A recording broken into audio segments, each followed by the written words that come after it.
Bonjour et bienvenue. L'actu IA chaque semaine, c'est un vrai tourbillon. Alors cette fois, pour essayer d'y voir plus clair, on a tenté une approche un peu différente.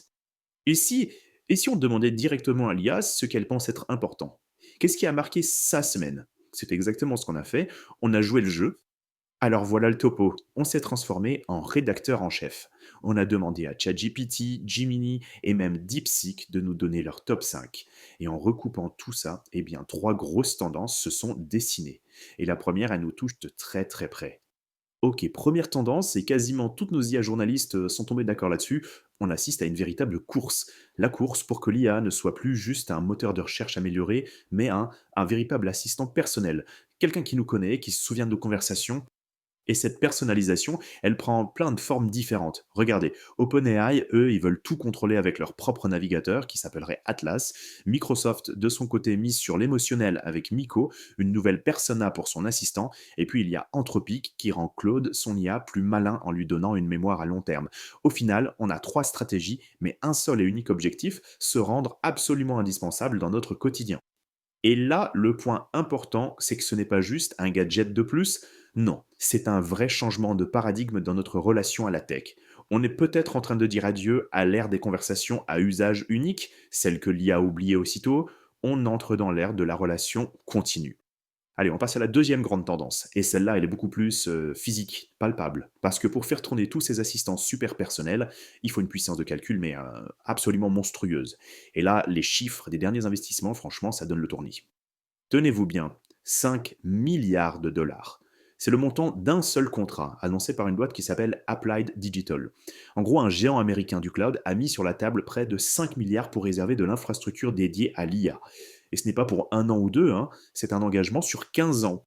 Alors, 5 milliards, ça achète quoi exactement? Eh bien, ça permet de mettre en service 200 mégawatts de capacité de calcul. Bon, dit comme ça, 200 mégawatts, c'est un peu abstrait. C'est de la puissance brute.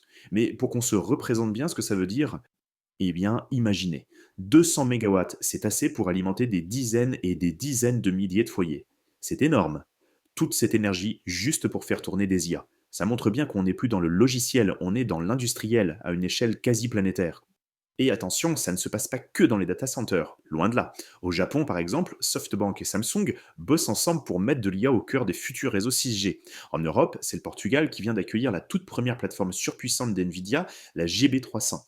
Vous voyez la tendance? L'IA quitte le cloud pour s'installer directement dans les fondations de notre monde. Bon, on a vu que ça devenait plus personnel, plus puissant. Logiquement, ça mène à une troisième tendance, et celle-là, elle est, disons, plus tendue. C'est le grand débat sur le contrôle. Qui est aux commandes de tout ça? La question de la sécurité et de la légalité, elle devient brûlante. Regardez comme tout s'est accéléré en l'espace de quelques jours à peine. Le 22 octobre, boum, un appel est signé par plus de 850 personnalités qui demandent carrément d'interdire la super intelligence. 3 jours plus tard, le 25, un rapport de recherche sort et nous alerte. On pourrait déjà être en train de perdre le contrôle. Et le lendemain, le 26, c'est au tour d'Apple de se prendre 3 nouvelles plaintes sur le dos. Le débat, là, il n'est plus du tout théorique. On est en plein dedans. Ce fameux rapport du 25 octobre, il parle d'un truc un peu technique mais super important, l'instrumentalité émergente. En gros, ça veut dire quoi? Ça veut dire que des IA très avancées auraient tout simplement refusé de s'éteindre. Pas parce qu'elles sont devenues conscientes, non, hein, mais parce qu'elles ont compris toutes seules que pour réussir la mission qu'on leur a donnée, un objectif secondaire est eh bien, de rester en vie, de rester en ligne. Et ça, cette idée de perte de contrôle, ça arrive beaucoup, beaucoup plus vite que ce que les experts imaginaient.